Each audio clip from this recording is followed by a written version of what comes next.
Okay guys, let's begin this lecture with regard to your audit SA 600 series. ठीक है, तो अपन इस lecture के अंदर क्या पढ़ने वाले हैं, तो ऐसे 600, 610 एंड 620। ठीक है सर, तो आपने नंबर तो बता दिया, एक्चुअल में इनमें है क्या। तो देखो, ऐसे 600 के अंदर क्या है, using the work of other auditor. ठीक है, ऐसे 610 के अंदर क्या है, using the work of internal auditor. ऐसे 620 के अंदर क्या है, using the work of auditor expert. ठीक है सर, तो मतलब ठीक है, आपको नंबर भी याद है, आपको नाम भी याद है, तो हमको याद हो जाएंगे क्या, तो ऑब्वियसली हो जाएंगे। तो अपन 600 से स्टार्ट करते हैं। ठीक है, बाय डिफॉल्ट ये तीनों ऐसे आपके लिए क्या है ना कि इंपॉर्टेंट है। ठीक है, ए और बी कैटेगरीज के होते हैं। ठीक है, क्योंकि ये मैं नहीं कहता हूँ, एक्चुअली क्या है ना कि एबीसी एनालिसिस मेरा खुद का नहीं है, एबीसी एनालिसिस दूसरे टीचर्स का होता है। उनके अंदर ये ए और बी कैटेगरीज के अंदर प्रायोरिटाइज होते हैं, है ना, ये वाले एसेस। तो बट ऑब्वियसली ये आपके लिए इंपॉर्टेंट है, तो इनको अच्छे से पढ़ना। ठीक है, मैं अपनी साइड से अच्छे से पढ़ाऊंगा, आपको भी अच्छे से ही पढ़ना है इनको। ठीक है, मतलब मेरा लेक्चर देखो तो भी और नहीं देखो तो भी, क्योंकि ये आपके लिए इंपॉर्टेंट है। तो अपन ऐसे 600 से स्टार्ट करते हैं, using the work of other auditor. ठीक है, तो ठीक है, मैं पहले तो लेक्चर वो पीडीएफ ले आता हूँ। ठीक है, तो using the work of other auditor यानी अनदर ऑडिटर, अपन जब ऐसे का नाम है अपना, जब अपन किसी अदर ऑडिटर के वर्क को यूज करते हैं, तो ये कब क्या कैसे क्या एप्लीकेबल होता है। ठीक है, तो बेसिक से लेके अपन स्टार्ट करते हैं, बहुत ही स्पीड में पढ़ेंगे। ठीक है, जितना रिलेवेंट होगा उतना पढ़ेंगे, फालतू की बातचीत नहीं करेंगे। ठीक है, मतलब मेरा कहने का मतलब बकचोदी नहीं करेंगे, फालतू की बकचोदी नहीं होगी इसमें। जितना रिलेवेंट होगा उतना पढ़ लेंगे और आगे बढ़ेंगे, ताकि क्या है ना कि अपने क्विकली रिवाइज हो जाए। ठीक है, तो मेक श्योर करना कि ठीक है, मैं मेक श्योर कर लेता हूँ कि ठीक है पीडीएफ बराबर आ रही है। ओके, तो बेसिक्स देखते हैं। तो बेसिक्स क्या बोलता है, बेसिक्स क्या बोलता है कि दिस ऐसे does not deal with joint auditor. ठीक है, जॉइंट ऑडिट ऐसे 299 में अपन जॉइंट ऑडिट पढ़ के आए हैं। तो ठीक है, जॉइंट ऑडिट के जब भी केस आएगा तो अपन ऐसे 299 को रेफर करेंगे। ये जो ऐसे है, ये जॉइंट ऑडिट की बात नहीं करता है। ठीक है, जॉइंट ऑडिटर की बात भी नहीं करता है ये ऐसे। ठीक है, तो मतलब इसमें क्या होगा कि सर एक प्रिंसिपल ऑडिटर होता है, जो कि मेन जो कंपनी होती है होल्डिंग कंपनी, उसका ऑडिटर होता है। और बाकी क्या होते हैं, तो बाकी होते हैं ठीक है कंपोनेंट्स के ऑडिटर। तो सर कंपोनेंट्स क्या होता है, तो ठीक है कंपोनेंट्स क्या होते हैं अपन नीचे देखते हैं। This SA apply where principal auditor, जब principal auditor uses the work of component auditor. ठीक है, तो मैंने जैसा बोला कि होल्डिंग कंपनी का जो ऑडिटर होता है, प्रिंसिपल ऑडिटर होता है, जब वो कंपोनेंट्स के ऑडिटर का वर्क यूज करता है, तब इस ऐसे को अपन क्या करते हैं, यूज में लेते हैं। ठीक है, तो कंपोनेंट का ऑडिटर, तो बात आती है कि सर ये कंपोनेंट मतलब क्या। तो देखो कंपोनेंट का मतलब क्या होता है, कोई भी branch, subsidiary, associate, joint ventures, ये जो होते हैं ना कंपनीज के branch, associate, joint venture, subsidiaries, तो उनको अपन क्या नाम देते हैं, कंपोनेंट। ठीक है, तो मतलब होल्डिंग का ऑडिटर कोई और है और कंपोनेंट्स का ऑडिटर कोई और है। ठीक है, मतलब जनरली क्या होता है, ब्रांच के ऑडिटर कोई और होता है, सब्सिडरी का ऑडिटर कोई और होता है, एसोसिएट का ऑडिटर कोई और होता है, जॉइंट वेंचर का ऑडिटर कोई और हो सकता है। ठीक है, तो अगर कोई और ऑडिटर है, तो होल्डिंग का कोई और ऑडिटर है, होल्डिंग का कोई और ऑडिटर है, सब्सिडरी का कोई और ऑडिटर है। ठीक है, और हमें सब्सिडरी के ऑडिटर का वर्क यूज करना है, तो हमें कौन से ऐसे का यूज करना पड़ेगा, ऐसे 600 का यूज करना पड़ेगा। ठीक है सर। अब आगे देखते हैं, आगे नेक्स्ट टॉपिक क्या था अपना, तो factor to be consider while accepting the position as principal auditor. ठीक है, हमको कुछ फैक्टर्स कंसिडर करने पड़ेंगे जब अपन जब हम लोग क्या करें, एक्सेप्ट कर रहे हैं work as a principal auditor in an holding company. ठीक है, तो हमें क्या फैक्टर्स को एक्सेप्ट करना पड़ेगा, मतलब कंसिडर करना पड़ेगा। एक्सेप्ट करने के लिए क्या फैक्टर्स को कंसिडर करना पड़ेगा, तो पहला है अपना factor portion of financial statement. जिस फाइनेंशियल स्टेटमेंट की हम ऑडिट करने वाले हैं, उसका क्या पोर्शन वगैरह किसे क्या है, वो अपन को देखना पड़ेगा। नॉलेज रिगार्डिंग कंपोनेंट, ठीक है, आपको कंपोनेंट्स का नॉलेज होना चाहिए कि हमारे पास में कितने कंपोनेंट्स अवेलेबल है। रोमम ऑफ कंपोनेंट, ठीक है, मतलब रिस्क ऑफ मटेरियल मिसस्टेटमेंट होने के चांसेस कितने हैं कंपोनेंट्स के अंदर, ये आपको कंसिडर करके चलना पड़ेगा। Performance of additional procedure regarding component, ठीक है, आपको कंपोनेंट के लिए क्या एडिशनल प्रोसीजर करने पड़ेंगे, ये भी आपको क्या है ना कि पहले से ध्यान में रख के चलना पड़ेगा, आपको ये कंसिडर करना पड़ेगा पहले से ही। ओके सर, ठीक है, यहाँ भी हम समझ गए। इसके आगे अपन देखते हैं, तो इसके आगे क्या आ जाते हैं हमारे पास में, audit procedures to be performed by principal auditor. Principal auditor क्या ऑडिट प्रोसीजर परफॉर्म करेगा। ठीक है, तो कुछ 3 4 5 पॉइंट है, वो अपन देख लेते हैं। प्रिंसिपल ऑडिटर नॉर्मली क्या करेगा कि जो कंपोनेंट के ऑडिटर ने जो वर्क किया है उस पर क्या कर लेगा, रिलाई कर लेगा। रिलाई कर लेगा मतलब ठीक है कि ये मान लेगा कि उसने अपना काम सही से किया है। तो प्रिंसिपल ऑडिटर जनरली तो क्या करेगा, कंपोनेंट के ऑडिटर पे वर्क पे रिलाई कर लेगा। ओके, सेकेंड ऑर्डर प्रोसीजर क्या होगा, प्रिंसिपल ऑडिटर के पास में राइट है कि वो विजिट कर पाए और एग्जामिन कर पाए रिकॉर्ड को। ठीक है, प्रिंसिपल ऑडिटर के पास में राइट है कि वो कंपोनेंट को क्या कर पाए, ठीक है, विजिट कर पाए। मतलब है ना, मान लो कि सब्सिडरी किसी और स्टेट के अंदर है, होल्डिंग किसी और स्टेट के अंदर है। मान लो कि होल्डिंग है राजस्थान के अंदर, सब्सिडरी है एमपी के अंदर, मध्य प्रदेश के अंदर। ठीक है, तो क्या प्रिंसिपल ऑडिटर जो है होल्डिंग का, राजस्थान का जो ऑडिटर है, क्या वो मध्य प्रदेश वाली जो सब्सिडरी है वहां पे जाके विजिट कर सकता है क्या? तो ऑब्वियसली विजिट कर सकता है। क्या रिकॉर्ड्स को एग्जामिन कर सकता है क्या, मतलब रिकॉर्ड्स को देख सकता है क्या? तो ऑब्वियसली देख सकता है, कोई प्रॉब्लम वाली बात नहीं है। ये एक एडिशनल प्रोसीजर होता है, ऑडिट प्रोसीजर होता है। ठीक है, प्रिंसिपल ऑडिटर अदर ऑडिटर की प्रोफेशनल कंपिटेंसी को कंसिडर करेगा। ठीक है, मतलब प्रिंसिपल का जो ऑडिटर है वो कंपोनेंट का जो ऑडिटर है उसकी प्रोफेशनल कंपिटेंसी को एग्जामिन करेगा। कब? जब वो मेंबर ऑफ आईसीआई नहीं है। मतलब क्या है ना कि जो कंपोनेंट का ऑडिटर है वो मेंबर ऑफ आईसीआई नहीं है, तब इसकी कॉम्पिटेंसी को चेक करना पड़ेगा। लेकिन सर हमने तो ये पढ़ा है कि जब इंडिया के अंदर किसी भी कंपनी की ऑडिटर होती है तो ऑडिटर तो चार्टर्ड अकाउंटेंट होता ही है, और चार्टर्ड अकाउंटेंट तो मेंबर ऑफ आईसीआई होता ही है। तो फिर सर फिर यहाँ पे तो मतलब क्वेश्चन ही कहाँ से अराइज हो गया है कि हमको उसकी कॉम्पिटेंसी को चेक करना है, प्रोफेशनल कॉम्पिटेंसी को। तो देखो ये सिचुएशन तब बैठेगी जब हम तो है इंडिया के अंदर, मतलब होल्डिंग कंपनी है इंडिया के अंदर, और सब्सिडरी एसोसिएट जॉइंट वेंचर कहाँ पे है? आउट ऑफ इंडिया के अंदर। ठीक है, मान लो कि पाकिस्तान के अंदर है। अब पाकिस्तान में तो आईसीआई का मेंबर जाके चेक नहीं करेगा। ठीक है, तो वहां पे कौन लोग जाएगा? ठीक है, तो पाकिस्तान को कोई ऐसी छोटी मोटी कुछ बना रखी होगी अकाउंटिंग बॉडी, तो वही अकाउंटिंग बॉडी उसके वहां पे ऑडिट करके आ जाएगी। ठीक है, क्योंकि वहां पे वैसे ही हालत खराब है। तो सर ठीक है, तो फिर क्या है ना कि जो वो छोटा मोटा आदमी गया होगा वहां पे ऑडिट करने के लिए, तो हमें उसकी कॉम्पिटेंसी चेक करनी पड़ेगी। एज ए प्रिंसिपल ऑडिटर हमें उसकी कॉम्पिटेंसी चेक करनी पड़ेगी कि क्या वो बंदा कॉम्पिटेंट तो था ना ऑडिट के लिए। मतलब ऐसा तो नहीं कि मुंह उठा के किसी भी इस आईएसआई के एजेंट को ही भेज दिया कि जाओ तुम ही जाके ऑडिट ऑडिट कर लो। ठीक है, तो ये आईएसआई वाले को भेज दिया होगा तो लफड़ा पड़ जाएगा। ठीक है, क्योंकि उनको कुछ आता नहीं है नहीं, और जाके क्या पता कहीं बम मारी का बोल दे कि ठीक है कि मैं जो बोल रहा हूँ वही पत्थर की लकीर है, नहीं तो ये बम फोड़ा तुम्हारे यहाँ पे, ऐसा करके कुछ हो गया तो लफड़ा पड़ जाएगा। तो हमें क्या प्रोफेशनल कॉम्पिटेंसी चेक करनी पड़ती है अगर मेंबर ऑफ आईसीआई नहीं है तो। अगर मेंबर ऑफ आईसीआई है तो फिर तो क्या है ना कि प्रोफेशनल कॉम्पिटेंसी का कोई सवाल ही खड़ा नहीं होता। ठीक है सर, फिर और आगे क्या आते हैं, तो प्रिंसिपल ऑडिटर क्या करेगा? परफॉर्म करेगा कुछ एडिशनल प्रोसीजर। ठीक है, एडिशनल प्रोसीजर में क्या है? ये 3 प्रोसीजर है। कौन से? सफिशिएंट कोऑर्डिनेशन करेगा। ठीक है, और 2 और ये है। ठीक है, तो सफिशिएंट कोऑर्डिनेशन के अंदर कुछ 3 पॉइंट्स है। क्या? सफिशिएंट लाइजन यानी कम्युनिकेशन। ठीक है, कम्युनिकेशन किस सेंस में? ठीक है, तो वो बताएगा कि आपको क्या करना है, कैसे करना है। हम क्या करेंगे as a principal auditor, component का जो ऑडिटर है उसको सारी चीजें बताएंगे कि तुम ये करना है, ये करना है, ये करना है, ऐसे करना है, ऐसे करना है, ऐसे करके हम सफिशिएंट लाइजन करेंगे। ठीक है, प्रिंसिपल ऑडिटर अदर ऑडिटर को बोलेगा कि आप क्या करो, एक आंसर करो डिटेल क्वेश्चनरी को। ठीक है, हम एक एज एन प्रिंसिपल ऑडिटर एक डिटेल क्वेश्चनरी बनाएंगे, और जो कंपोनेंट का जो ऑडिटर है उसको बोलेंगे कि आप इस डिटेल क्वेश्चनरी का आंसर दो, हमको टाइमली रिस्पॉन्स दे दो इसका। Okay, principal auditor other auditor का summary of audit procedure and finding ले सकता है। ठीक है, मतलब क्या है ना कि एज एन प्रिंसिपल ऑडिटर हम कंपोनेंट का ऑर्डर बोलेंगे कि आप क्या करो, आपने जो ऑडिट प्रोसीजर किया और जो फाइंडिंग्स निकाली उसकी एक हमको समरी दे दो। ठीक है, समरी क्यों मांग रहे हैं सब, डायरेक्ट पेपर्स क्यों नहीं मांग रहे? क्योंकि देखो वर्किंग पेपर्स जो होते हैं वो ऑडिटर की प्रॉपर्टी होते हैं, और वर्किंग पेपर्स को कोई मांग नहीं सकता। ठीक है, ये अपन आगे बढ़ गया है ऑडिट डॉक्यूमेंटेशन में। ठीक है, दैट्स वाई क्या है ना कि जो वर्किंग पेपर होते हैं वो प्रॉपर्टी ऑफ ऑडिटर होते हैं, तो जो कंपोनेंट का जो ऑडिटर होंगे उसके वर्किंग पेपर उसकी प्रॉपर्टी है, तो वो अपने को देगा नहीं। ठीक है, एट में हिज डिस्क्रिएशन वो हमको क्या प्रोवाइड क्या कर सकता है, प्रोवाइड करवा सकता है वर्किंग पेपर्स के कुछ एक्सट्रैक्ट्स। ठीक है, लेकिन सारे के सारे हमको उठा के दे दे ये तो पॉसिबल नहीं है। तो हम क्या कर सकते हैं, उससे समरी मांग सकते हैं कि आपने क्या क्या ऑडिट प्रोसीजर किए इसकी आप हमको एक समरी दे दो, और आपने क्या फाइंडिंग्स निकाली है उसकी हमको एक समरी दे दो। ओके सर, ठीक है। तो सफिशिएंट कोऑर्डिनेशन के अंदर तो ये कुछ 3 चीजें हमको देखनी थी। फिर एडिशनल प्रोसीजर के अंदर हम सेकंड पॉइंट देखते हैं। तो सेकंड पॉइंट क्या होता है कि प्रिंसिपल ऑडिटर अदर ऑडिटर से मैटर्स को स्पेशल कंसिडरेशन और about time table for completion as audit.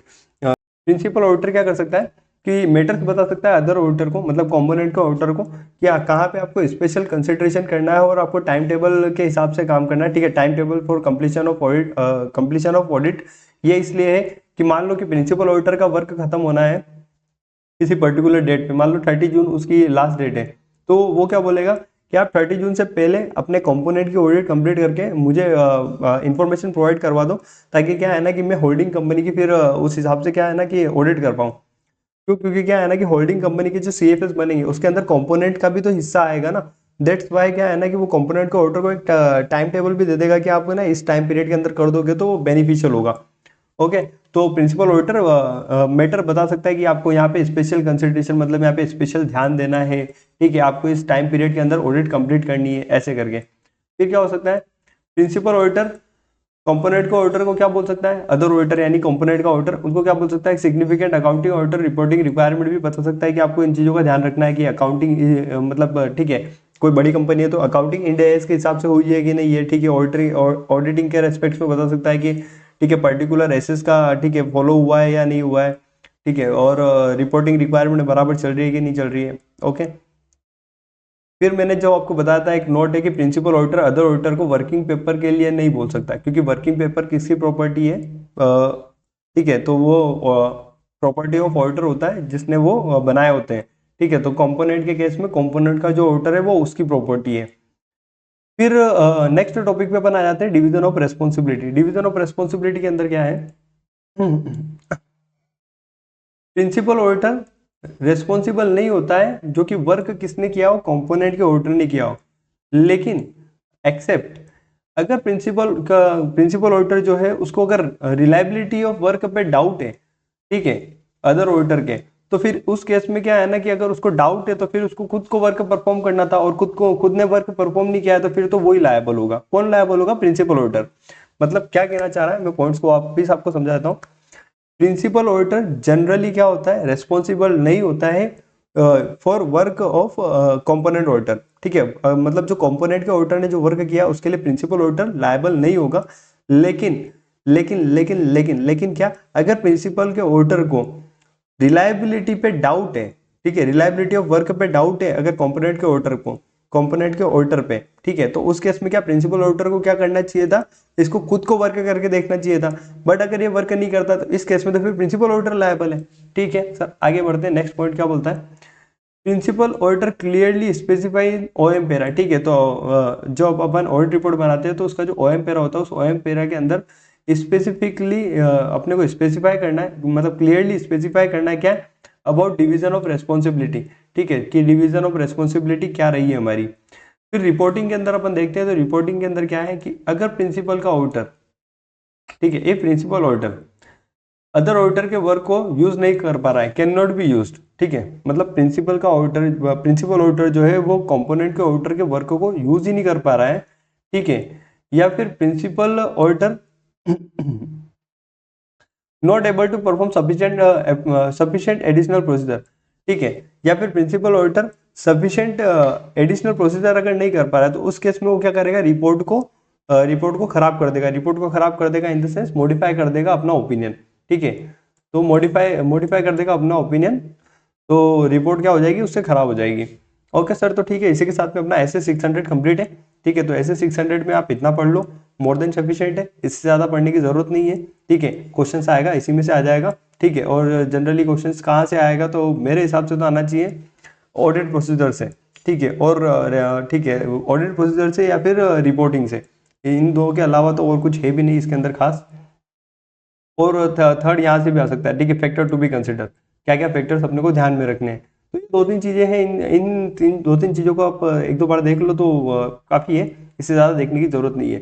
तो इसी के साथ में अपना ऐसे 600 कंप्लीट है using the work of another auditor, ठीक है, मतलब वही कंपोनेंट को ऑडिटर की बात हुई थी।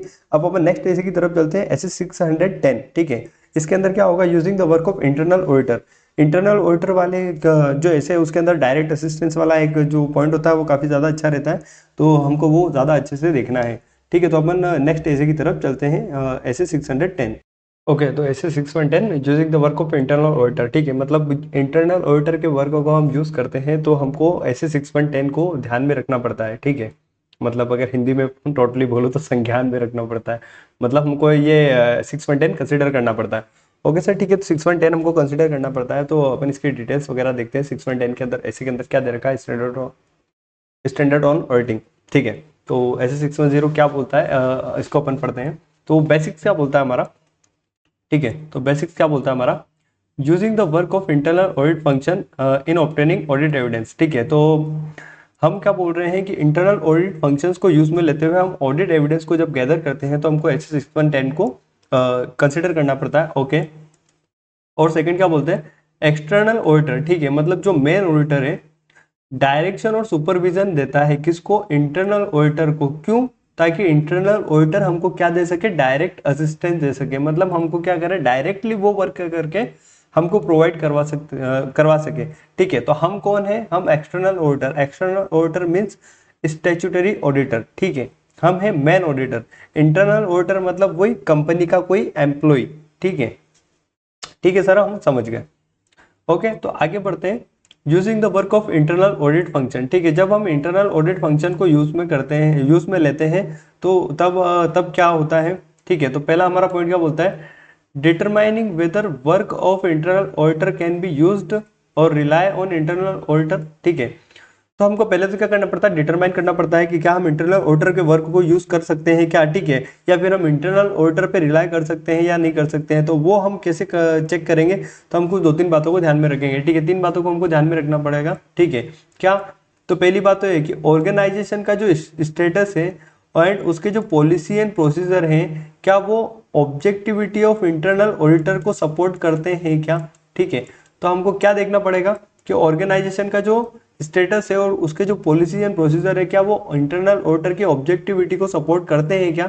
ठीक है, अगर सपोर्ट करते हैं तो हम उसके वर्क पे रिलाई कर सकते हैं। किसके वर्क पे, इंटरनल ऑडिटर के वर्क पे रिलाई कर सकते हैं। ठीक है, सेकंड हमको क्या देखना पड़ेगा, लेवल ऑफ कॉम्पिटेंसी, कि क्या वो बंदा कॉम्पिटेंट है या नहीं है, उसकी लेवल ऑफ कॉम्पिटेंसी कितनी है। ठीक है, सीए है तो उसके वर्क पे ज्यादा रिलाई किया जा सकता है एज कम्पेयर टू कोई बीकॉम वाला बंदा कोई इंटरनल ऑडिट का काम देख रहा है। तो ठीक है, सीएमए वाले बंदे पे हम ज्यादा रिलाई कर सकते हैं। ठीक है, तो लेवल ऑफ कॉम्पिटेंसी का मैंने आपको एग्जांपल बता दिया। ठीक है, फिर हमको क्या देखना है कि जो इंटरनल ऑडिटर है क्या वो सिस्टमेटिक और डिसिप्लिन अप्रोच को अप्लाई करता है क्या। अगर वो सिस्टमेटिक और डिसिप्लिन अप्रोच को अप्लाई करता है तो उसके वर्क पे रिलाई करना, ठीक है, मतलब पॉसिबल है कि ठीक है हम उसके वर्क पे अच्छे से रिलाई कर सकते हैं। ठीक है सर, तो नेक्स्ट मतलब ये 3 पॉइंट थे। अगर ये 3 पॉइंट अगर हम अच्छे से देख पा रहे हैं, इसका एकदम व्यवस्थित काम चल रहा है, तो उस केस में क्या हो सकता है कि हम इंटरनल ऑडिटर के वर्क पर रिलाई कर सकते हैं। ठीक है, फिर नेक्स्ट पॉइंट हमारा बनता है, क्या नेक्स्ट पॉइंट बनता है कि एक्सटर्नल या फिर स्टेट ऑडिटर जो है, ठीक है, मतलब वही एक्सटर्नल ऑडिटर या फिर स्टेट ऑडिटर दोनों एक ही चीज होते हैं। ठीक है, क्या इंटरनल ऑडिटर के वर्क को यूज नहीं करेगा अगर उसको पता चलता है कि, ठीक है, मतलब सब कुछ मैंने हिंदी में पढ़ दिया, इंग्लिश में क्या लिखा हुआ, एक्सटर्नल ऑडिटर इंटरनल ऑडिटर के वर्क को यूज में नहीं करेगा इफ डिटरमाइन दैट, अगर ठीक है उसको पता चलता है कि ऑर्गेनाइजेशन का जो स्टेटस है और पॉलिसीज एंड प्रोसीजर जो है वो ऑब्जेक्टिविटी ऑफ इंटरनल ऑडिटर को सपोर्ट नहीं करते हैं। ठीक है, मतलब ऑर्गेनाइजेशन का स्टेटस ही खराब है या फिर पॉलिसी और प्रोसीजर ऐसे हैं कि जो इंटरनल ऑडिटर की ऑब्जेक्टिविटी को मेंटेन ही नहीं करने दे रहे, सपोर्ट ही नहीं कर रहे हैं, तो फिर हम इंटरनल ऑडिटर के वर्क पे रिलाई नहीं कर सकते। ठीक है, लैक्स ऑफ सफिशिएंट कॉम्पिटेंसी, ठीक है, मतलब वही कि वो बंदा सीए में नहीं है, वो तो कोई मतलब ऐसा ही है, बीकॉम वाला बंदा है, वो उठा के आ गया है, मुंह उठा के आ गया है, और क्या वो इंटरनल ऑडिट का फंक्शंस को ठीक है परफॉर्म कर रहा है, तो क्या हम उस पर रिलाई कर लें क्या, तो ऑब्वियसली हमको नहीं करना है। सिस्टमेटिक और डिसिप्लिन अप्रोच अप्लाई नहीं हो रही। ठीक है, मतलब क्या है ना कि जो इंटरनल ऑडिटर जो है वो सिस्टमेटिक और डिसिप्लिन अप्रोच को, ठीक है, फॉलो नहीं करता है, तो हम उसके वर्क पे रिलाई नहीं करेंगे। ठीक है, तो मतलब ये कुछ 3 केसेस थे जब हम क्या करते हैं, इंटरनल ऑडिटर के वर्क पे रिलाई नहीं करते और उसके वर्क को यूज में नहीं लेते। फिर क्या एक नोट है, इन केस, ठीक है, इन केस ऑफ कौन सा cases, in case of particular ABCD जो हम पीछे पढ़ के आए थे पीछे वाले एसेस के अंदर, क्या एबीसीडी मतलब क्या, account balances, class of transaction and disclosure. ठीक है, इन case of particulars of account balances, class of transaction and disclosure, अगर अगर अगर अगर क्या होता है, रोमम और जजमेंट अगर हाई है, ठीक है, मतलब risk of material miss statement high है, या फिर जहाँ पे जजमेंट हम लेते हैं वो जजमेंट लेने का जो लेवल है हमारा हाई है, तो एक्सटर्नल ऑडिटर क्या करेगा, ठीक है, यानी स्टेचुटरी ऑडिटर क्या करेगा, डायरेक्टली परफॉर्म मोर प्रोसीजर। ठीक है, मतलब वो खुद से ही ज़्यादा प्रोसीजर को परफॉर्म करेगा इंटरनल ऑडिटर के जो प्रोसीजर्स हैं उनको काम में लेने के बजाय। ठीक है सर, यहाँ तक हम समझ गए, यहाँ तक कोई प्रॉब्लम नहीं है। इसके आगे हम देखते हैं, तो इसके हम आगे देखते हैं। ठीक है, तो अब अपन देख रहे हैं एक next topic, using internal auditor to provide direct assistance. ठीक है, मतलब एक अच्छा क्वेश्चन है, मेन क्वेश्चन है। ठीक है, using internal auditor to provide direct assistance, अगर ये क्वेश्चन आता है तो मतलब मान के चलना कि अब से लेके जितना भी अब अपन पढ़ने वाले हैं वो पूरा का पूरा आपका आंसर बनेगा। ठीक है, मतलब उसमें कुछ भी नहीं छोड़ना है। अगर ये क्वेश्चन आता है कि क्या using internal auditor to provide direct assistance, ठीक है, तो अब इसके अंदर की जो थ्योरी है वो पूरी की पूरी जितना भी अब अपन पढ़ेंगे वो सारा का सारा आ जाएगा, मतलब ये पूरा पूरा ऐसे खत्म हो जाएगा उसके अंदर। ठीक है, तो मतलब सर इतना बड़ा, मतलब ये देखो यहाँ से ये नीचे तो है ही सही, और यहाँ से लेके यहाँ तक का, ठीक है, मतलब मेरे इसमें तो कम दिख रहा है। अगर जैसे बुक की लैंग्वेज आप देखने जाओगे तो मतलब 2-3 पेज, 2-3-4 पेज कवर हो रहे होंगे। ठीक है, तो क्या सर 2-3-4 पेज का कंटेंट हमको लिखना पड़ेगा क्या? ठीक है, तो 2-3-4 पेज का कंटेंट तो आप वैसे भी नहीं लिख सकते, वरना पता चले कि एक ही क्वेश्चन में सारा टाइम दे दिया, इतना नहीं पॉसिबल हो पाता है। ठीक है, अपने 1-2 पेज के अंदर लिखेंगे, थोड़ा सा कट डाउन करके, लेकिन फिर भी क्या है ना कि इतना बड़ा क्वेश्चन आने की क्या पॉसिबिलिटीज है क्या? तो ठीक है, मतलब इतना बड़ा क्वेश्चन एक साथ आ जाए पॉसिबिलिटीज काफ़ी कम होती है, बट इसके अंदर जो पॉइंट्स होते हैं, ठीक है, कि पॉइंट नंबर 2 है, ठीक है, और पॉइंट नंबर 3 है, पॉइंट नंबर 4 है, ठीक है, तो उनके आने के चांसेस हो सकते हैं। तो अपन क्या है ना कि उसको इसी तरीके से पढ़ेंगे कि अगर अंदर किसी पॉइंट से रिलेटेड क्वेश्चन आ जाए तो भी अपना कवर हो जाए, और पूरा क्वेश्चन आ जाए तब तो हमारा कवर हो ही जाएगा। तो ठीक है सर, अपन आगे पढ़ते हैं। तो आगे बताओ, तो देखो using internal auditor to provide direct assistance, तो हमारे पास कुछ 4 पॉइंट है। 4 पॉइंट के अंदर हमारा पहला पॉइंट क्या बोलता है? Obtain return agreement. ठीक है, हमको रिटर्न एग्रीमेंट लेना है, किससे लेना है? From entity and internal auditor. ठीक है, तो वही ऑब्टेन रिटर्न एग्रीमेंट, हम एग्रीमेंट ले लेंगे, किससे ले लेंगे? एंटिटी से और इंटरनल ऑडिटर से। ठीक है, एंटिटी से क्या एग्रीमेंट लेंगे कि इंटरनल ऑडिटर को जो हम इंस्ट्रक्शन देंगे वो इंटरनल ऑडिटर क्या करे? फॉलो करे। ठीक है, हम एंटिटी से एक एग्रीमेंट बनवा लेंगे, हम एंटिटी को क्या बोलेंगे कि इंटरनल ऑडिटर को जो हम इंस्ट्रक्शन दे वो उसको फॉलो करे। ये बात आपको उसको बोलनी पड़ेगी, किसको बोलनी पड़ेगी? Internal auditor. आपको उसको क्यों बोलनी पड़ेगी? क्योंकि इंटरनल ऑडिटर आपका ही तो बंदा है, हमारा थोड़ी ना बंदा है। ठीक है, और सेकंड एग्रीमेंट के अंदर हम क्या लिखवा लेंगे कि एंटिटी जो है वो इंटरवीन नहीं करनी चाहिए फिर। ठीक है, कि अगर हम इंटरनल ऑडिटर को यूज में ले रहे हैं तो अब इंटरनल ऑडिटर हमारा काम करेगा, अगर इंटरनल ऑडिटर अब हमारा काम करेगा तो फिर एंटिटी बीच बीच में इंटरवीन नहीं करनी चाहिए। ठीक है, ओके सर, ठीक है, हम एंटिटी से एग्रीमेंट करवा लेंगे। तो फिर सर इंटरनल ऑडिटर से क्या एग्रीमेंट करवाएंगे? तो इंटरनल ऑडिटर से हम एग्रीमेंट करवा लेंगे, जो कि एग्रीमेंट करवा लेंगे, क्या एग्रीमेंट करवा लेंगे कि जो भी हम उसको मैटर बताएंगे वो उसको क्या रखे? कॉन्फिडेंशियल रखे। कॉन्फिडेंशियल मतलब गोपनीय रखे, मतलब ठीक है, उनको बताया नहीं जा जाके, किसको नहीं बताया? एंटिटी को नहीं बताया कि ये मतलब ये मैटर पे ये ध्यान दे रहे हैं, आप थोड़ा ध्यान रखो, ऐसा ऐसा करके बार बार उनको मतलब ऐसे चेताया नहीं। ठीक है, मतलब उनको बताया नहीं चीज़ों को। ठीक है सर, हम समझ गए। तो रिटर्न एग्रीमेंट के अंदर दो लोगों से एग्रीमेंट करने पड़ेंगे, एक तो एंटिटी और एक इंटरनल ऑडिटर। एंटिटी से हम एग्रीमेंट कर लेंगे कि इंटरनल ऑडिटर हमारे इंस्ट्रक्शंस को फॉलो करे बराबर, और दूसरा एंटिटी इंटरवीन नहीं करे। इंटरनल ऑडिटर से हम एग्रीमेंट करवा लेंगे कि मैटर्स को कॉन्फिडेंशियल रखें। ओके सर, ठीक है। फिर सेकेंड पॉइंट हमारा क्या बोलता है कि factor for determining nature and extent of work that can be assign to internal auditor. ठीक है, हमें कुछ फैक्टर को ध्यान में रखना पड़ेगा जिससे हम पता कर पाए क्या कि नेचर और एक्सटेंट, मतलब किस नेचर का वर्क और किस हद तक हम इंटरनल ऑडिटर को असाइन कर सकते हैं। ठीक है, तो कुछ फैक्टर्स को हमको ध्यान में रखना पड़ेगा। तो क्या फैक्टर्स को ध्यान में रखना पड़ेगा? तो पहला तो हमको फैक्टर ध्यान में रखना पड़ेगा रोमम, रिस्क ऑफ मटेरियल मिसस्टेटमेंट क्या रहेगा? जजमेंट इन्वॉल्व, क्या जजमेंट इन्वॉल्व है, हमें ये ध्यान में रखना पड़ेगा।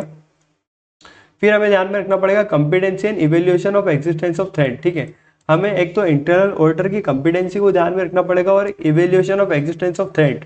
ठीक है, जो भी थ्रेड्स आ रहे हैं हम उनको उसके एग्जिस्टेंस को इवेल्युएट करना पड़ेगा कि उसकी वजह से क्या objectivity of internal auditor hamper तो नहीं हो रही है। ठीक है, और ये हम पता कैसे कर पाएंगे? हमको इंक्वायरी करनी पड़ेगी, किससे? इंटरनल ऑडिटर से। हमको इंटरनल ऑडिटर से ही तो पूछना पड़ेगा, क्या क्या पूछना पड़ेगा? रिगार्डिंग एनी इंटरेस्ट और रिलेशनशिप। ठीक है, कि आपका कोई इंटरेस्ट या फिर रिलेशनशिप है क्या एंटिटी के साथ में, मतलब अदर देन इंटरनल ऑडिटर। ठीक है, इंटरनल ऑडिटर को छोड़ के अगर आपका कोई रिलेशनशिप हो, ठीक है, मतलब पता चले कि ये इस कंपनी का डायरेक्टर आपका जीजा हो, ठीक है, तो फिर तो आपको लग गए, फिर तो आप क्या है ना कि सही इन्फॉर्मेशन दोगे नहीं, वरना जीजा जी नाराज हो जाएंगे। ठीक है, मतलब पता चले कि जीजा है, फूफा है, तो लफड़ा पड़ सकता है। ओके सर, ठीक है। तो 2 पॉइंट्स तो हमारे यहाँ पे कंप्लीट हो गए हैं, ठीक है। दूसरा पॉइंट के अंदर हमने क्या देखा है कि factors for determining nature and extent of work that can be assign to internal auditor, ठीक है। मतलब जब भी हम फैक्टर को डिटरमाइन करते हैं कि किस हद तक हम इंटरनल ऑडिटर को असाइन करेंगे वर्क के लिए, तो हमें क्या क्या चीज़ें ध्यान में रखनी पड़ेगी। एक तो रोमम ध्यान में रखनी पड़ेगी, risk of material statement. Second हमको ध्यान में रखनी पड़ेगी जजमेंट इन्वॉल्व, किस हद तक हमारा जजमेंट इन्वॉल्व है, ठीक है। थर्ड हमको क्या ध्यान में रखना पड़ेगा, competency and evaluation of existence of threat to objectivity. Okay sir, ठीक है। इसके बाद में हमारे पास में फिर नेक्स्ट पॉइंट आ जाता है कि circumstances where internal auditor can not be used to provide direct assistance, ठीक है। मतलब कुछ ऐसे सर्कमस्टांसेस वहाँ जहाँ पर इंटरनल ऑडिटर को हम यूज में ले ही नहीं सकते कि फॉर प्रोवाइडिंग डायरेक्ट असिस्टेंस, ठीक है, कि जहाँ पे वो हमको डायरेक्ट असिस्टेंस प्रोवाइड करे, ठीक है। तो कुछ ऐसे सर्कमस्टांसेस जहाँ पे हम इंटरनल ऑडिटर को यूज में लेंगे ही नहीं डायरेक्ट असिस्टेंस के लिए, तो वो क्या क्या सर्कमस्टांसेस है, ठीक है।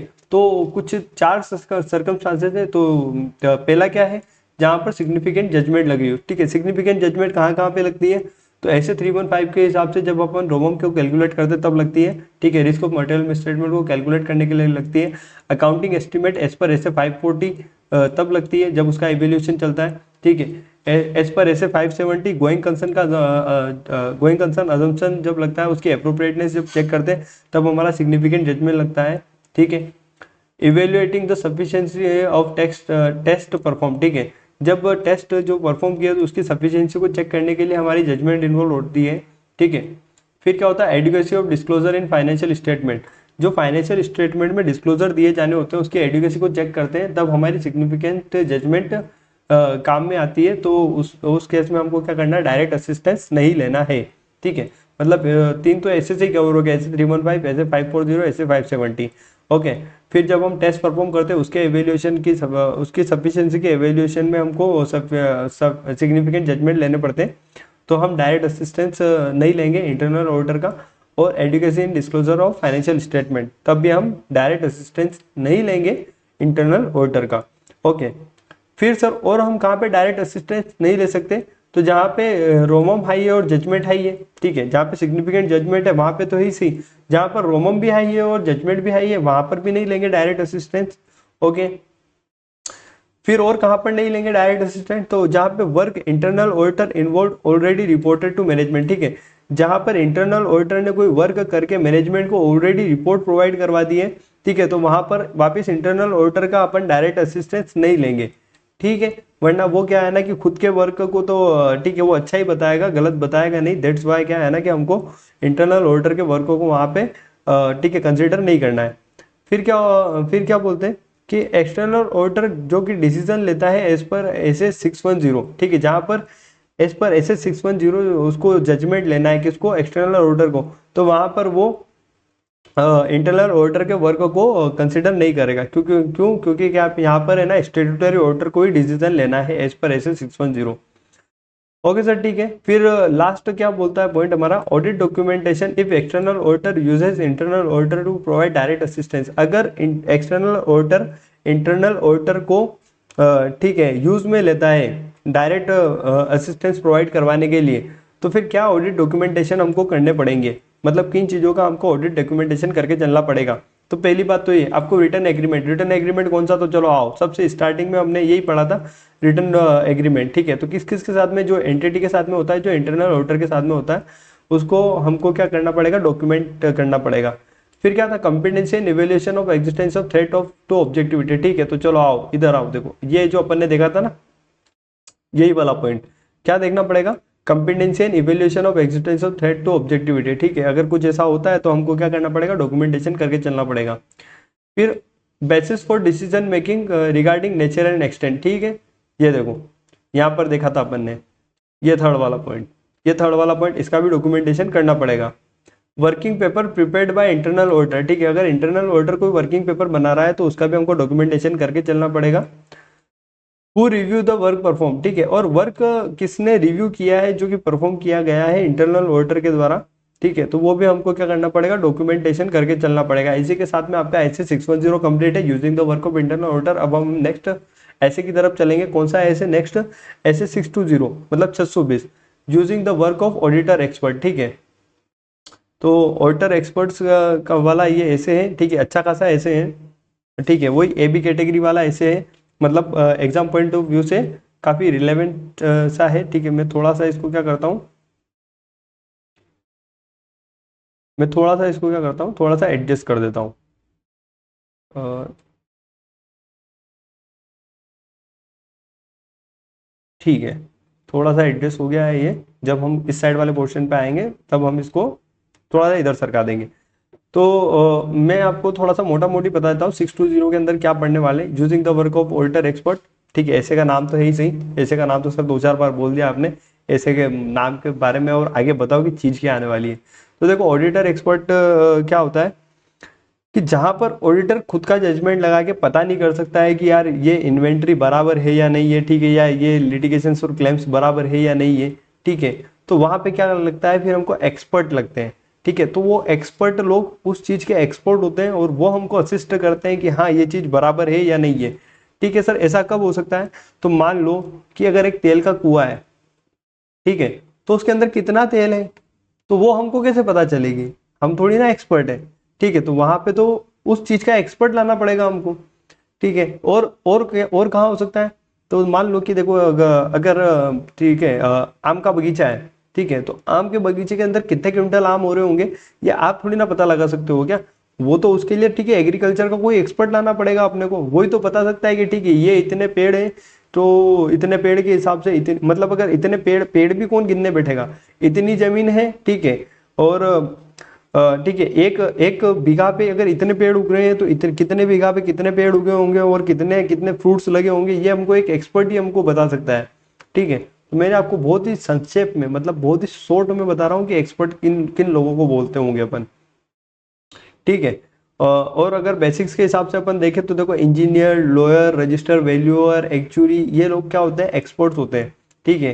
क्यों, क्योंकि किसी जमीन की अगर वैल्यूएशन निकालनी है तो उसकी वैल्यू कौन निकालेगा, एक्चुअरी तो निकालेगा, ठीक है। ओके सर, ठीक है, हम समझ गए। मतलब एक्चुअरी एक्चुअरी नहीं, रजिस्टर वैल्यूअर निकालेगा। एक्चुअरी कौन होता है, एक्चुअरी तो वो होता है ना जो वो पीएफ वीएफ वाला देखता है शायद, वो होता है एक्चुअरी, वो निकालता है। ओके ठीक है सर, हम समझ गए। तो अब अपन ऐसे को स्टार्ट करते हैं using the work of auditor expert ऐसे 620। ओके, तो अपन बेसिक से स्टार्ट कर रहे थे। तो ऑडिटर एक्सपर्ट, ठीक है, तो ऑडिटर एक्सपर्ट्स क्या होगा, ठीक है, तो एक इंडिविजुअल होगा, ठीक है, मतलब इंडिविजुअल यानी कि एक बंदा होगा, expertise in a field of other than accounting and auditing.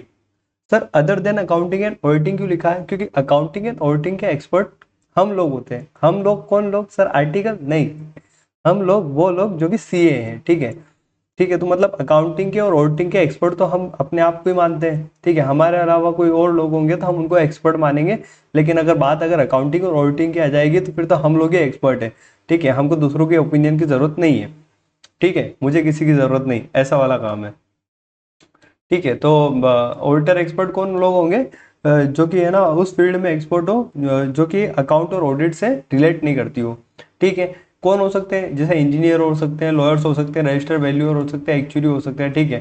मैंने बताया था एक्चुअरी कौन लोग, जो कि पीएफ ग्रेच्युटी वगैरह देखते हैं, register valuer land and building की वैल्यूएशंस वगैरह देखते हैं, ठीक है, लॉयर्स से लिटिगेशंस वगैरह देखते हैं, इंजीनियर्स जो होते हैं, ठीक है, अब डैम वैम वगैरह देखना हुआ तो वही लोग देखेंगे ना। और ये कौन लोग हो सकते हैं, एक्सपर्ट्स कौन लोग हो सकते हैं, मे बी इंटरनल और एक्सटर्नल, मतलब ये कि जो ऑडिट फर्म है, ठीक है, उस फर्म के अंदर एक्सपर्ट ऑलरेडी अवेलेबल हो, या फिर बाहर से किसी बंदे को हम बुला के लेके आए कि ठीक है अब हमको क्या करना है, तेल का कुआं देखना है, तो अब उसके अंदर तेल कितना होगा ये हमको तो नहीं ना पता चलेगा, तो ये वो बंदा जो बाहर से हम लेके आएंगे उसको ठीक है उससे पूछ लेंगे, तो वो एक्सटर्नल भी हो सकता है, ठीक है सर। इसी के साथ में आगे बढ़ते हैं। Opinion that auditor can obtain from expert, ठीक है, हम एज एन ऑडिटर हम एक्सपर्ट से क्या ओपिनियन ले सकते हैं, ठीक है। तो वो जो नाम अपन ने पढ़े थे, ठीक है, वो जो नाम अपन ने पढ़े हैं, ओके, तो वो जो नाम अपन ने पढ़े हैं, ठीक है, उन्हीं बारे में तो उन्हीं के बारे में तो हम ओपिनियन लेंगे, जैसे कि एक्चुरियल कैलकुलेशन, ठीक है। अब एक्चुरियल कैलकुलेशन एक्चुरी से लेते हैं, तो वो किसके लिए लेते हैं, पीएफ ग्रेच्युटी के लिए, तो देखो प्रोविजन फॉर ग्रेच्युटी उसका एग्जांपल है, ठीक है। वैल्यूअर से लेंगे, तो वैल्यूएशन वैल्यूएशन के लिए लेंगे क्या, वैल्यूएशन लैंड एंड बिल्डिंग की वैल्यूएशन, प्लांट एंड मशीनरी की valuation, asset acquired in business combination, ठीक है, बिजनेस कॉम्बिनेशन अपन ने पढ़ा ना इंड एस 103, उसके रिगार्डिंग जब बिजनेस कॉम्बिनेशन होता है तो उसमें कोई असेट आती है तो उसके रिगार्डिंग कोई वैल्यूएशन। फिर और क्या ले सकते हैं, वैल्यूएशन फॉर इन्वायरमेंटल लाइबिलिटीज, ठीक है, ये लोअर से ले सकते हैं अपन। फिर क्या लिख सकते हैं अपन, interpretation of contract law and regulations, ये अपन लोअर से ले सकते हैं। कॉम्प्लेक्स टैक्स कंप्लायंस इश्यूज, इसके रिगार्डिंग हम क्या ले सकते हैं, ओपिनियन ले सकते हैं, ठीक है, किससे ले सकते हैं, एक्सपर्ट लोगों से। ठीक है सर, हम समझ गए। एग्रीमेंट विथ ऑडिटर एक्सपर्ट, ठीक है, क्या सर जो ऑडिटर का जो एक्सपर्ट लेके आएंगे हम उसके साथ में हमको कोई एग्रीमेंट करना पड़ेगा क्या, तो ऑब्वियसली करना पड़ेगा, नहीं करोगे तो क्या होगा, लफड़ा पड़ेगा। क्यों, क्योंकि क्या है ना कि अगर अपन एग्रीमेंट नहीं करेंगे तो हमें थोड़ी ना पता चलेगी कि टर्म्स एंड कंडीशंस क्या रखी थी अपन ने, मतलब समझ रहे हो ना।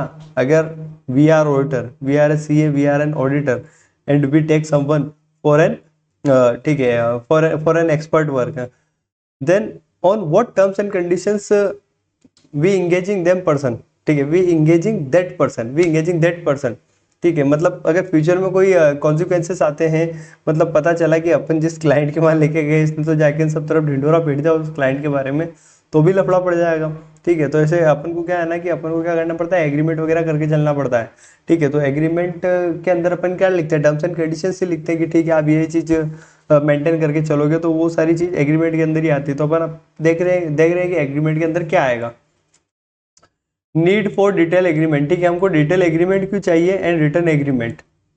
तो एक्सपर्ट एंटिटी की कॉन्फिडेंशियल इंफॉर्मेशन को एक्सेस करेगा, ठीक है, वो जो पर्सन जिसको हम लेके आ रहे हैं एज एन एक्सपर्ट, वो क्या करेगा, एंटिटी की जो कॉन्फिडेंशियल इंफॉर्मेशन है उसको एक्सेस करेगा। दैट्स वाई हमको क्या है ना, एक रिटर्न एग्रीमेंट चाहिए, क्यों, क्योंकि क्या है ना फ्यूचर में जाके कॉन्फिडेंशियलिटी ब्रेक ना हो पाए। ठीक है सर, हम समझ गए। फिर क्या रखा, greater the extent of expert work, ठीक है, मतलब किस हद तक हमको एक्सपर्ट का वर्क करवाना है, ये भी हमको क्या है ना कि थ्रू टर्म्स एंड कंडीशंस ही पता चलेगा एग्रीमेंट की। ठीक है, कि किस हद तक हम एक्सपर्ट को यूज में लेंगे या फिर किस हद तक एक्सपर्ट यूज में अपने आप को लेने देगा। ठीक है ना, समझ रहे हो ना। अगर हम लोग बोल दे कि नहीं तू है ना एक महीने के लिए 24/7 हमारे साथ ही रहे, ठीक है, तो वो बोल देगा कि मैं तुम्हारी लुगाई तो हूँ नहीं 24/7 रहूँ। ठीक है, वर्किंग आवर्स में रह लूंगा, it is quite possible, but it is not possible to 24/7 I will have to work with you. ठीक है, मतलब समझ रहे हो ना, work with you in the I mean, ठीक है, वो ऐसे क्लाइंट प्लेस पे जाके काम करने की बात कर रहे हैं, तो 24/7 तो वो रह नहीं सकता। तो टर्म्स एंड कंडीशन में स्पेसिफाई होगा कि उसका वर्किंग आवर क्या रहना चाहिए। ठीक है, और किस हद तक उसको काम में लेना है। फिर क्या होता है, auditor not previously use the work of that expert, अगर ऑडिटर ने पहले कभी इस एक्सपर्ट के साथ में काम नहीं किया और इसका वर्क कभी यूज में नहीं लिया है, तो जब अगर वो पहली बार इस एक्सपर्ट को काम में ले रहा है, इसका वर्क यूज में कर रहा है, तो ऑब्वियसली इसको एग्रीमेंट बना के चलना चाहिए, ताकि आगे जाके अगर कोई कॉन्फ्लिक्ट्स आए तो उसको हम एग्रीमेंट के बेस पे रिजोल्व कर सके। ठीक है सर, हम समझ गए। Expert matter work highly complex, ठीक है, एक्सपर्ट का जो वर्क है वो हाईली कॉम्प्लेक्स नेचर का है, मतलब वही वापस वही तेल वाला एग्जांपल लूंगा। ठीक है, अगर मान लो कि अगर किसी ने बोला है कि सर हमारे पास तो तेल पड़ा है, मतलब 1 करोड़ गैलन, ठीक है, 1 करोड़ गैलन कितना होता है मुझे भी नहीं पता। ठीक है, 1 करोड़ गैलन, हमने पूछ लिया कहाँ है कहाँ है, ठीक है, क्योंकि तेल हमको पता है लिक्विड फॉर्म में होता है, तो अब हम तो यूँ ना कि 1 करोड़ गैलन बोला है तो मतलब ठीक है बड़ा भारी कुछ ऐसा समुद्र तालाब जैसा कुछ तो होना चाहिए ना अपने पास देखने में पानी लायक। तो वो बोले कि चलो सर बैठो सबमरीन में। ठीक है, पहली बार तो सबमरीन देखी जिंदगी में, मतलब जहाज में नहीं बैठे, आई मीन शिप में नहीं बैठे, ठीक है, पहली बार सबमरीन देखी, सबमरीन में उसने बिठा, इतनी खुशी। ठीक है, सबमरीन के अंदर से पानी के अंदर समुद्र के अंदर लेके जा रहा है बंदा, अगर लेके जा रहा है तो इतना इतनी खुशी हो रही है कि खुशी नहीं समा रही है। पहली बार कभी सबमरीन में देखी है कि अंदर अंदर से देख रहे हैं, बड़े बड़े जानवर दिख रहे हैं। ठीक है, मतलब मछलियाँ दिख रही है, बड़े बड़े जानवर तो क्या मछलियाँ दिख रही होगी। ठीक है, मछलियाँ वछलियाँ दिख रही है, एकदम यूँ खुश हो रहे हैं। और एक जगह ले जाके पता नहीं कहाँ डीप सी में रोक रहा है कि सर ये देख लो सर, ये 1000 गैलन पड़ा हुआ है सामने पेट्रोल। ठीक है, मतलब पेट्रोल यानी कि ये क्रूड ऑयल पड़ा हुआ है, इससे हम पेट्रोल डीजल सब सब बना लेंगे, ये रह गया सर ऑयल। ठीक है, तो अब तुमको पता चलेगा क्या कि ये ऑयल है कि नहीं है, तुम तो ये बोलोगे सर ये तो पानी है। ठीक है, कि समुद्र के नीचे भी तो पानी होता है ना, अब ये मान के चलेंगे हम। तो वो बोले कि नहीं सर ये पेट्रोल है, ये यहीं से निकाल रहे हैं हम पेट्रोल। ठीक है, तो फिर अपने लिए तो लबड़ा है, तो इसके लिए हमको क्या है ना कि हाईली कॉम्प्लेक्स नेचर का है, यहाँ पे एक्सपर्ट की जरूरत पड़नी है। ठीक है, तो ऐसे ऐसे वाले काम में भी हमको क्या करना चाहिए, रिटर्न एग्रीमेंट बनवा लेना चाहिए। ठीक है सर, फिर क्या होता है, roles and responsibility of auditor and auditor expert different, ठीक है, मतलब ऑडिटर की और एक्सपर्ट की रोल्स एंड रिस्पॉन्सिबिलिटी क्या है, अगर डिफरेंट है तो हमको क्या करना चाहिए, एग्रीमेंट बना लेना चाहिए, ठीक है सर। और आगे क्या होता है, multi jurisdiction legal and regulatory requirement apply, ठीक है, अगर मान लो कि आप रहते हो राजस्थान में, ठीक है, आपका एक्सपर्ट रहता है यूपी में, ठीक है, तो क्या होता है, मल्टी ज्यूरिडिक्शनल लीगल और रेगुलेटरी रिक्वायरमेंट अप्लाई हो रही है, ठीक है, मतलब मान लो कि 2 से ज़्यादा ज्यूरिडिक्शन अप्लाई हो रही है, मतलब मान लो कल को जाएगा कोई कॉन्फ्लिक्ट आता है तो फिर बात ये हो जाएगी कि यूपी के वहाँ पे, ठीक है, यूपी वाली जो कोर्ट्स है वहाँ पे केस रजिस्टर्ड होगा या राजस्थान वाली कोर्ट में केस रजिस्टर होगा, कहाँ होगा, ठीक है। तो अपन देखते हैं जब भी अपन कॉन्ट्रैक्ट करते हैं, ठीक है, तो वहाँ पे लिखा होता है कि subject to jurisdiction, particular place का नाम लिख देते हैं, जैसे जयपुर, ठीक है, जैसे दिल्ली, जैसे नोएडा, गुड़गांव, ठीक है, subject to jurisdictions of Noida, subject to jurisdictions of Gurugram, ठीक है, मतलब गुड़गांव, ऐसे करके लिखा होता है। जनरली मैंने तो कहाँ पे देखा है, तो मैंने वहाँ पे देखा है कि जब भी किसी टीचर की अपन क्लासेस लेते हैं, ठीक है, तो वहाँ पे टर्म्स एंड कंडीशंस के अंदर आ जाता है कि अगर तुम इन नोट्स को कॉपी वॉपी करते हो, ठीक है, और फ्यूचर में कोई केस वगैरह होता है कॉपीराइट वगैरह का, ठीक है, तो वो सब्जेक्ट टू जुरिस्डिक्शन जहाँ का वो टीचर होता है ना, वहाँ का वो लिखवा देते हैं कि ठीक है, कोई भी केस वगैरह अगर हुआ तो वो यहाँ पे रेफर होगा, ठीक है, और फिर वहीं पे सारी प्रोसीडिंग्स वगैरह होगी। तो समझ लेना कि अगर 2 से ज़्यादा जुरिस्डिक्शन है तो ठीक है, पहले हम एग्रीमेंट के अंदर लिख दें कि हम केस वेस कहाँ लड़ने वाले हैं, तो उसके लिए हमको क्या करना चाहिए, एग्रीमेंट बना के चलना चाहिए, ठीक है। मतलब मैं वापस से आपको एकदम फटाफट से बता देता हूँ कि क्या क्या अपन ने पढ़ा है, ठीक है। तो अगर एक्सपर्ट कॉन्फिडेंशियल इंफॉर्मेशन को एक्सेस कर रहा है तो एग्रीमेंट बना लेना, ठीक है। Greater the extent of expert work, किस हद तक एक्सपर्ट के वर्क को यूज में करने वाले, ठीक है, इसके लिए एग्रीमेंट बना लेना। अगर प्रीवियसली एक्सपर्ट के साथ में अपन इंगेज नहीं थे, पहली बार इंगेज हो रहे हैं, तो क्या करना, एग्रीमेंट बना लेना। एक्सपर्ट का वर्क अगर हाईली कॉम्प्लेक्स है तो एग्रीमेंट बना लेना, ठीक है, एक्सपर्ट की जगह एग्रीमेंट, ठीक है, मतलब एक्सपर्ट बना लेना, गलती से बोल लिया, एग्रीमेंट बना लेना, ठीक है। अगर रोल्स एंड रिस्पॉन्सिबिलिटी ऑडिटर और ऑडिटर एक्सपर्ट की अलग है तो एग्रीमेंट बना लेना, ठीक है।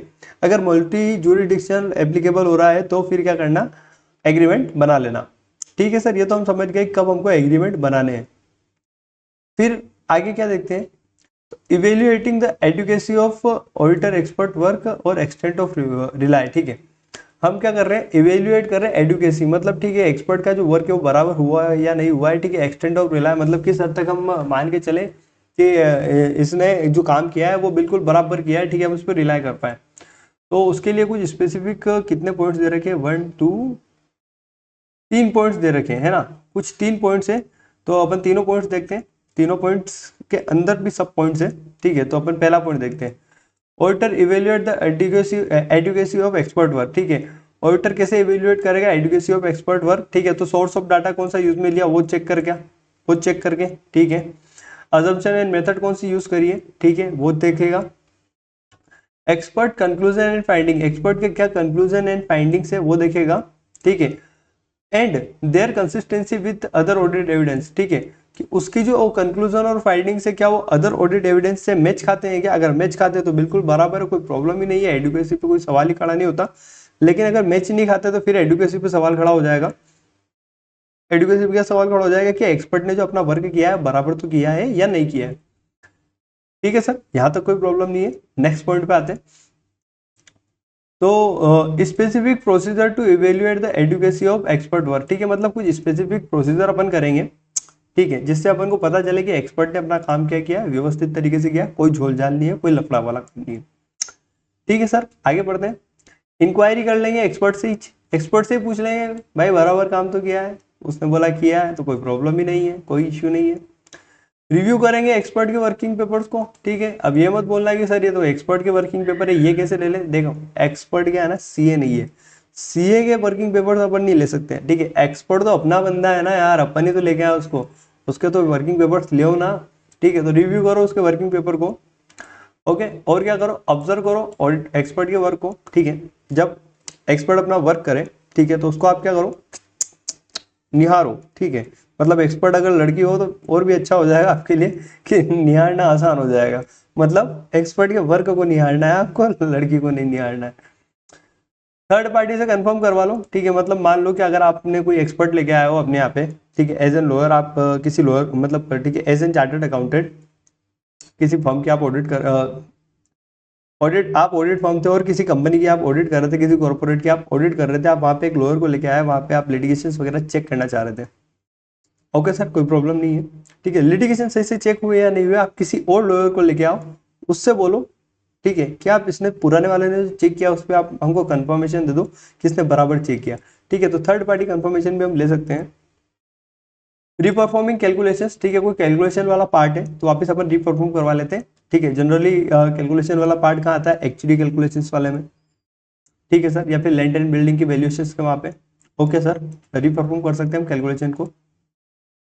फिर लास्ट में हम और क्या कर सकते हैं, डिस्कस कर सकते हैं एक्सपर्ट की रिपोर्ट को मैनेजमेंट के साथ में। ठीक है, मतलब हम मैनेजमेंट के साथ में एक्सपर्ट की रिपोर्ट को डिस्कस करें। ठीक है, सब कुछ बराबर होगा तो मैनेजमेंट भी बोलेगा हाँ ठीक है हमारे पास भी यही है, बराबर बराबर है।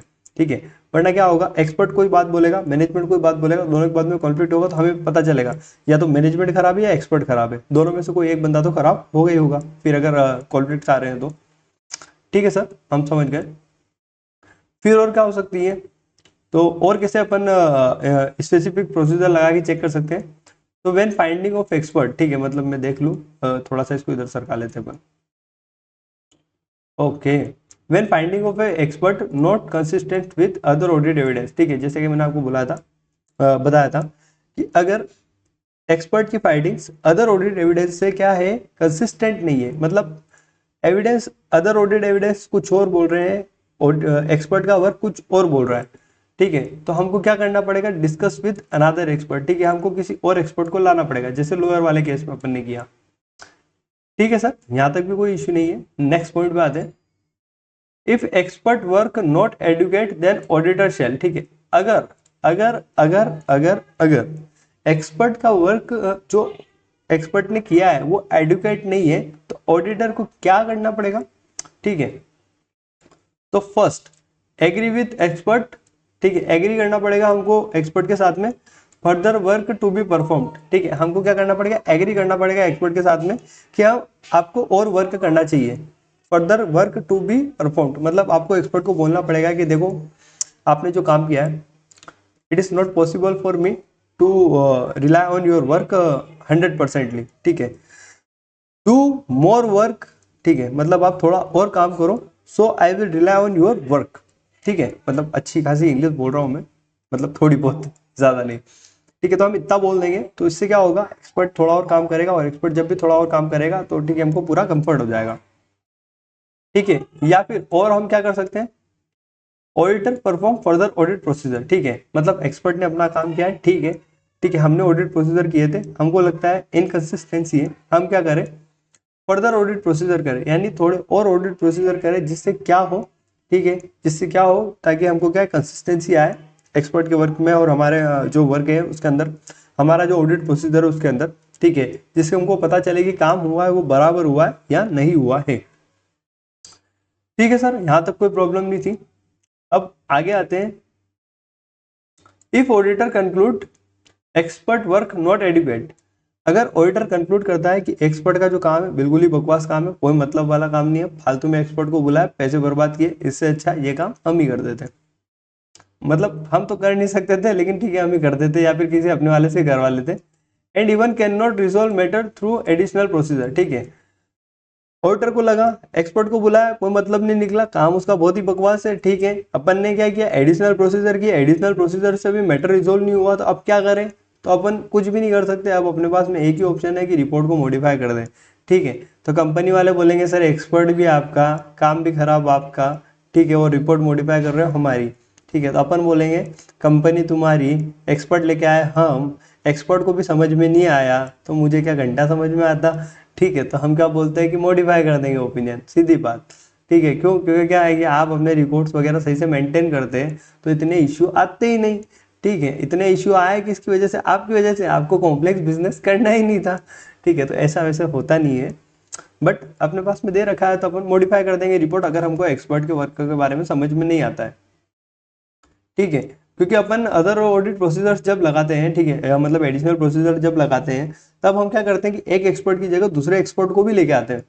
ठीक है, मतलब एक से काम नहीं बन पा रहा होता, दूसरे को लेके आते, दूसरे से भी काम करवाते। अगर दो दो बंदों को समझ में नहीं आ रहा तो मतलब फिर तो क्या प्रॉब्लम कॉर्पोरेट के अंदर है, एक्सपर्ट के अंदर नहीं है। ठीक है सर, हम समझ गए। अब आते हैं अपन नेक्स्ट टॉपिक के ऊपर।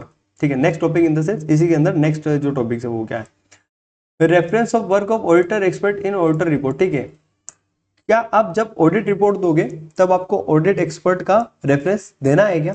ठीक है, ऑडिट एक्सपर्ट का रेफरेंस देना है क्या? इसका मतलब क्या कि जब भी आप ऑडिट रिपोर्ट बनाओगे तब आप लिखोगे क्या कि ठीक है ना कि सर ये जो ऑयल वाला काम था ये इस एक्सपर्ट ने किया था, सर ये जो बगीचे वाला काम था, कौन सा बगीचे वाला सर, ये आम के बगीचे वाला, ये इस एक्सपर्ट ने काम किया था। ठीक है, तो ये रेफरेंस वगैरह आपको देना है क्या? ठीक है, तो देना है या नहीं देना है ये अभी अपन देखते हैं इसके अंदर। ठीक है, जो टॉपिक अपन को दे रखा है कि क्या लिखा हुआ है, अनमोडिफाइड ओपिनियन बाय ऑडिटर। ठीक है, मतलब अपन ने क्या दे दी है, कौन सी ओपिनियन दे दी, अनमोडिफाइड ओपिनियन। अनमोडिफाइड ओपिनियन मतलब अपन ने दे दी क्लीन चिट। ठीक है, अपने साइड से ओपिनियन में अपन ने दे दी क्लीन चिट, कोई इश्यू नहीं है, कंपनी एकदम बिल्कुल बहुत ही शानदार दमदार, ठीक है, धुरंधर कंपनी है। मतलब क्या है ना कि आगे एकदम बिल्कुल जोरदार काम करेगी, कोई प्रॉब्लमेटिक सिचुएशंस नहीं है। ठीक है, इनके यहाँ पे मतलब इनकी इन्वेंट्री इस टाइप्स की है या फिर इनका वर्किंग इस टाइप्स का है कि यहाँ पे एक्सपर्ट की जरूरत लगती है, लेकिन एक्सपर्ट ने भी जो बोला है वो का वही हमको मिला है। ठीक है, एक्सपर्ट ने जो बोला है वो का वही हमको मिला है, कोई इश्यू नहीं है। ठीक है, तो हमने दे दी अपनी तरफ से क्लीन चिट। तो हम अपनी तरफ से जब क्लीन चिट दे रहे हैं तो हमको क्या है ना कि एक्सपर्ट के वर्क को बताने की कोई जरूरत नहीं है कि एक्सपर्ट ने कोई काम किया है या नहीं किया। ठीक है, जब हम क्लीन चिट दे रहे हैं तो हम अपने आप को ऊपर रखेंगे ना, हम थोड़ी बताएंगे यार कि ये हमने छोटे मोटे लोगों को यूज में लिया था। ठीक है, मतलब छोटे मोटे लोग कोई नहीं हो ऐसे, जब मैं ऐसे समझाने के लिए बोल रहा हूँ, ऐसा नहीं कल को कोई लोअर वोअर उठ के आ जाए कि सर ऐसे कैसे बोल दिया तुमने मेरे को, ऐसा ऐसा कुछ नहीं है। ठीक है, रेस्पेक्ट ऑल प्रोफेशंस। ठीक है, I also try to do LLB, मतलब मैं खुद ट्राई कर रहा हूँ कि मैं LLB कर सकूँ, क्योंकि क्या है ना कि रेपुटेड प्रोफेशन है, आगे जाके बहुत काम में आता है। ठीक है, तो अगर अपन क्लीन चिट दे रहे हैं तो हमको कोई रेफर करने की जरूरत है ही नहीं, no need to refer expert unless required by lower regulation. मतलब क्या सर, ये लाइन एक ऐसी लाइन है, ठीक है, जो एक रामबाण है, कुछ समझ में नहीं आया तो अपन क्या है ना हमेशा यही लिख देंगे कि हमको रेफरेंस नहीं देना है, लेकिन unless required by lower regulation. अगर लो बोल दें तो फिर तो हम रेफरेंस दे देंगे। ठीक है, तो हम अगर अनमोडिफाइड ओपिनियन दे रहे हैं, क्लीन चिट दे रहे हैं, तो हमको कोई रेफर नहीं करना है। ठीक है, बट अगर लो बोल दें तो फिर तो हम दे देंगे। बट अगर बात ही हो गई है कि हम मॉडिफाइड ओपिनियन दे रहे हैं, हम क्या बोल रहे हैं कि भाई बहुत ही खराब काम है इसका। ठीक है, 1000 गैलन बोला इसने। ठीक है, इसको मैं लेके गया, किसको किसको, सबमरीन में ये मेरे को लेके जा रहा था, तो मैंने बोला कि रुको रुको रुको, मेरा एक बंदा आ रहा है एक्सपर्ट। तो हम तीनों गए, सबमरीन को चलाना आती थी, ये जो भी कॉर्पोरेट का ओनर था ये लेके गया तेल के कुएं के पास में। ठीक है, इसको लगा था मैं अकेला जाऊंगा, और ये जो एक्सपर्ट लेके आया था साथ में, इसको लगा है मेरा आर्टिकल है, हो सकता है। ये मेरे को लेके गया पूरा समुद्र के नीचे 10-20 हज़ार फीट, मुझे खुद को पता नहीं चल रहा कितने किलोमीटर नीचे आ गया हूँ मैं। ठीक है, पहली बार गया, समुद्र ही नहीं देखा अपन ने तो कभी। नीचे गया, नीचे जाके एक जगह खड़ा रख के बोल देता है, सर ये देखो ये है तेल का कुआं मेरा। ठीक है, मैंने एक्सपर्ट की तरफ देखा। ठीक है, एक्सपर्ट थोड़ा सा मुस्कुराया, फिर मेरे को व्हाट्सएप पे मैसेज डाला, सर आपको तो पागल बना दिया, कोई तेल वेल नहीं है, पानी है। ठीक है, जैसे मेरे को पता चली तो एक्सपर्ट ने क्या साथ में ये भी लिख दिया, सर आपको तो सी समझ लिया इसने।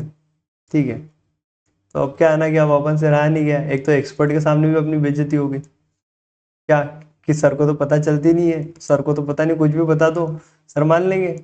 ठीक है, तो मैंने वहीं पे पकड़ा उसको, किसको, ओनर को, 2-3 पेल दिए, क्योंकि मेरे को भी पता था 10-20 हज़ार फीट नीचे है, किसको बुलाएगा, एक्सपर्ट तो अपना ही बंदा है। ठीक है, 2-3 पेले, मैंने बोला क्यों रे हरामी, बेइज्जती करानी थी वो भी इस एक्सपर्ट के सामने। ठीक है, तो वो बोले कि सर ये एक्सपर्ट है क्या? तो मैंने बोला तुझे क्या लगा, मैं क्या मतलब यहाँ पे पागल हूँ जो तेरे साथ में 10,000 फीट नीचे आऊंगा पानी देखने के लिए? ठीक है, और मेरे को तो पता भी नहीं है कि ये पानी है कि नहीं है।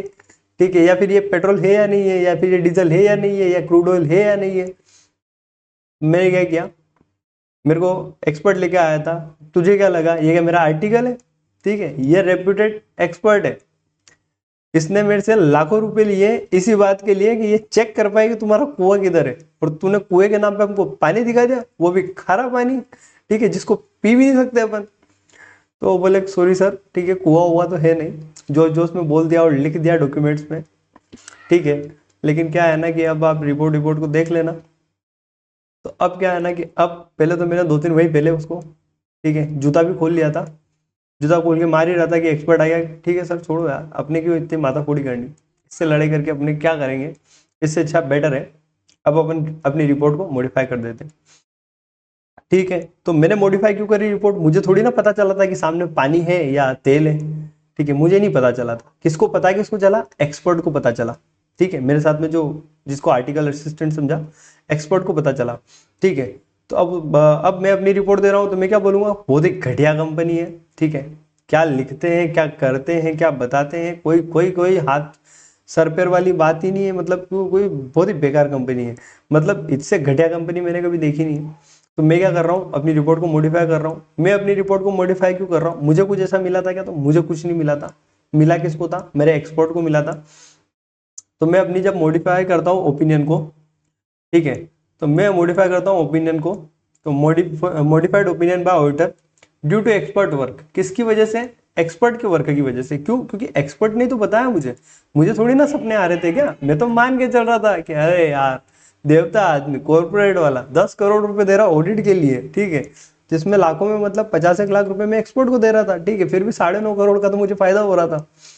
मतलब मान लो ऐसी फीस हो सकती है, बड़ी कंपनी थी। तो अब इस केस में जब मैंने रिपोर्ट को मॉडिफाई कर दिया है, ठीक है, क्यों, क्योंकि एक्सपर्ट ने बोला कि वर्किंग बराबर नहीं है, तो क्या मुझे अब रेफर करना पड़ेगा क्या एक्सपर्ट का नाम अपनी रिपोर्ट के अंदर, तो ऑब्वियसली यू कैन रेफर, ठीक है, हमको रेफर रेफर करना ही पड़ेगा। क्यों, क्योंकि क्या है ना कि हमने जो अपनी रिपोर्ट को मॉडिफाई किया वो किया ही एक्सपर्ट की वजह वजह से, ठीक है। तो ओके सर, ठीक है, अगर आप अनमोडिफाइड ओपिनियन दे रहे हो तो आपको एक्सपर्ट के नाम को रखने की जरूरत नहीं है रिपोर्ट के अंदर, until unless required by law, ठीक है। बट अगर आप मॉडिफाइड ओपिनियन दे रहे हो एक्सपर्ट की वजह से तो आप रेफर करो नाम, ठीक है सर, समझ गया, कोई प्रॉब्लम नहीं है। फिर एक नोट है, if refer work of expert, ठीक है, अगर आप एक्सपर्ट के वर्क को रेफर करते हो तो ऑडिटर को इंडिकेट करना पड़ेगा, क्या इंडिकेट करना पड़ेगा, in his report responsibility not reduce, ठीक है। अगर आप एक्सपर्ट के वर्क को इंडिकेट करते हो अपनी रिपोर्ट के अंदर तो आपको ये बताना पड़ेगा कि इस एक्सपर्ट को रेफर करने की वजह से मेरी रेस्पॉन्सिबिलिटी कम नहीं हो रही है, मेरी रेस्पॉन्सिबिलिटी है ऑडिट रिपोर्ट बनाने की, ठीक है, कि बराबर ओपिनियन जाए मेरी तरफ से, तो मेरा ओपिनियन बराबर ही जा रहा है, ठीक है। ऐसा नहीं है कि मैंने एक्सपर्ट को रेफर कर दिया है तो मैं रिपोर्ट को क्लीन दे दूं, ऐसा नहीं किया मैंने, ठीक है। मेरे को रिपोर्ट को मॉडिफाइड करनी थी तो मैंने एक्सपर्ट का रेफरेंस दिया, बट फिर भी मैंने क्या किया है, रिपोर्ट को मॉडिफाई किया है, ठीक है सर।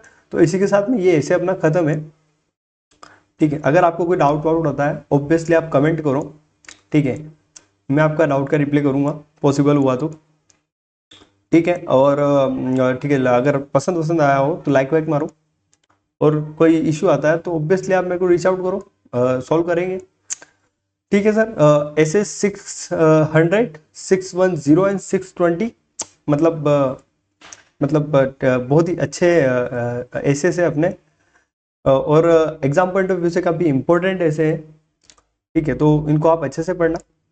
वापस वही बात है, कुछ नहीं समझ में आए रीच आउट करो, कमेंट वमेंट डालो, ठीक है। लेक्चर पसंद आया लाइक वाइक मारो, सब्सक्राइब मारो चैनल को। मिलते हैं अपन नेक्स्ट लेक्चर के अंदर, 1 घंटा लगा होगा अपन को समझने के अंदर, ऑब्वियसली थोड़ा सा ज़्यादा टाइम मैंने ऑडिटर एक्सपर्ट्स पे दिया है, बट ठीक है, थोड़ा सा बड़ा भी था ये। और 610 के अंदर तो अपन ने डायरेक्ट असिस्टेंस के अंदर ही खत्म हो जाता, वही बातें रिपीट हो रही थी, ठीक है। और कंपोनेंट ऑडिटर और ऑडिटर, ठीक है, component auditor and principal auditor वाले में तो ऐसा सच कुछ मेरे को खास लगता भी नहीं है, वो तो बिल्कुल ही बहुत ही छोटा था ऐसे, ठीक है। तो इसी के साथ में अपना ये 600 सीरीज सब खत्म है, अब अपन पढ़ेंगे 700 वाली सीरीज, ठीक है। और जहाँ तक मुझे याद है ऐसे 700 ही मैंने कवर नहीं किया होगा, और शायद 700 के अंदर वही ऑडिट रिपोर्ट की बात आ जाती है, ठीक है। तो वो अपन उसी लेक्चर के अंदर बात करेंगे, ठीक है। मैं 700 को शायद कवर नहीं करूंगा, क्योंकि क्या एग्जाम पॉइंट ऑफ व्यू से कोई इंपॉर्टेंट नहीं है। क्यों सर, इंपॉर्टेंट तो है, तो इम्पोर्टेंट इंटर में था, ठीक है, यहाँ पे इंपॉर्टेंट नहीं है मतलब नहीं है, ठीक है। कभी कभार कोई एमसीक्यू आ जाए तो बड़ी बात है, और गलती से कोई एक आध क्वेश्चन आ जाए तो आ भी जाए, वरना इस सच कोई रिलेवेंट नहीं है, छोड़ देना। ठीक है, तो जो मैं छोड़ा रहा हूँ छोड़ देना, जो मैं करा रहा हूँ कर लेना। मतलब 95% प्रोबेबिलिटी है सब कुछ इनमें से कवर हो जाएगा एसएस का। ओके सर, ठीक है, मिलते हैं नेक्स्ट लेक्चर में एसएस 700 वाले में। Okay, take care.